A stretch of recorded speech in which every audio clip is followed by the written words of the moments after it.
We gotta talk about Big Hero 6. Big Hero 6, the series. I didn't do season 1, I should have, but of course I was working. So since I was working that last year, there was a lot of stuff. I was like, oh, damn it, I missed it. But I am still here to actually talk about it. So I'm going to talk about season 1 just a little bit and then talk about what happened in the first 10 episodes of season 2. So, anyways, first things first is season 1. So it was very interesting how it goes. First, you actually had the beginning of Hero has to revive Baymax, and he did. It took a while, but it was pretty awesome how it was like they gave us a decent story, and then Big Hero 6 came back, and it turns out, oh my gosh, there are some bad guys, and it's just what happens when it comes to spin-offs. So it was pretty awesome, just the fact that they did that. They expanded on characters, definitely. So it's a good season. It's a good season, a good start. It was awesome. Apparently, of course, they got freaking renewed for season 2. And now on to season 2. Of course, one more time. Season 1, very awesome. Definitely should check it out. Now here we go with season 2. Oh yeah, and also, my goodness, he got a freaking damn kaiju, man. He bought a kaiju. Frig bought a freaking kaiju. And of course, Stan Lee actually made cameos upon cameos in that series. Now we get to season 2. So season 2 was pretty awesome, where we have two of the previous bad guys. They're now revived, and they're like, yeah, we're out to actually take you down, guys, kind of. They're doing their own nefarious things, and then we got like multiple ones, like for instance, High Voltage. I'm just gonna call her the Killer Chef because I don't remember freaking damn name. Of course, yeah, you guys gonna yell and say that's what their name is. She's back, and then what's worse is we have this new person. Of course, I figured out, oh my gosh, she's a bad guy. But apparently in season 1, she's not a bad guy. But now season 2, she sure is a freaking damn bad guy. She's acting like Norman Osborn. So it's like, my goodness. So she's a freaking damn bad guy. And I was like, oh, I called it. So it totally sucks where it's like, my gosh, what the frick, dude? Seriously? That's how it goes? Is that we're going to actually have her as a bad guy? So she's done multiple stuff. And she actually turned multiple of bad villains even into monstrous villains. It's like, oh, damn, that sucks for you, dude. That sucks. So basically, the 10 episodes is pretty cool.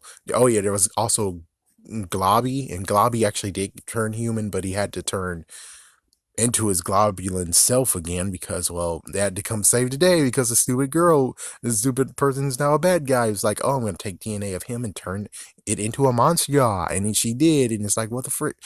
So it's like, yeah, it totally sucks that she's like a big major what the frick here. It's like, what the frick are you freaking doing here?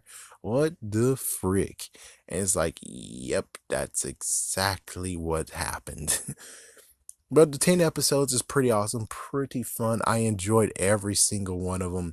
And in the 10th one, what is really need to be mentioned is the fact of, I guess the 10th one is when they were able to actually get Stan Lee.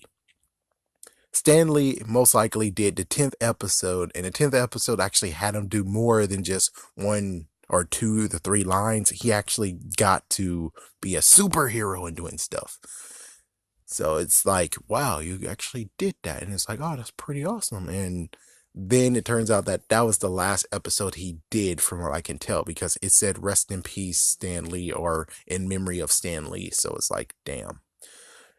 Yeah, because I was wondering what's going to happen now. So it's like, So you already just admitted that, yes, he's gone. This is the last episode we have of him. So how are you going to do this? Are you going to just write out his dad completely, or are you just going to have him nodding, or you're going to say something about, oh, my dad is doing some stuff and he's not easy to contact anymore, or some kind of crap. But even so, it's like, it's sad. It's just sad where it's like, oh man, it sucks.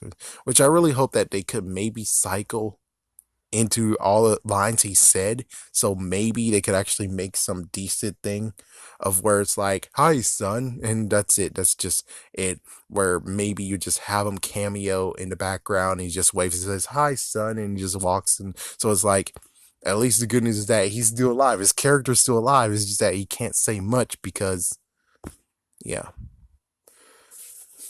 But I do have to admit, though, it's a very fun series. It's a good series, especially when they had to chase that freaking damn cat. And it's like, yeah, when you have to chase that damn cat, and then there's just lots of stuff to talk about when it comes to this series. So you definitely have to watch it for yourself. It's kind of sucky that the Incredibles couldn't do it. It was just like, yeah, it would be cool. And it's like, there's no telling what in the world happened in a video game versus the movie. But technically, the Underminer is still at large. So it's like, yeah, I think the video game still actually is something. It still actually might be canon.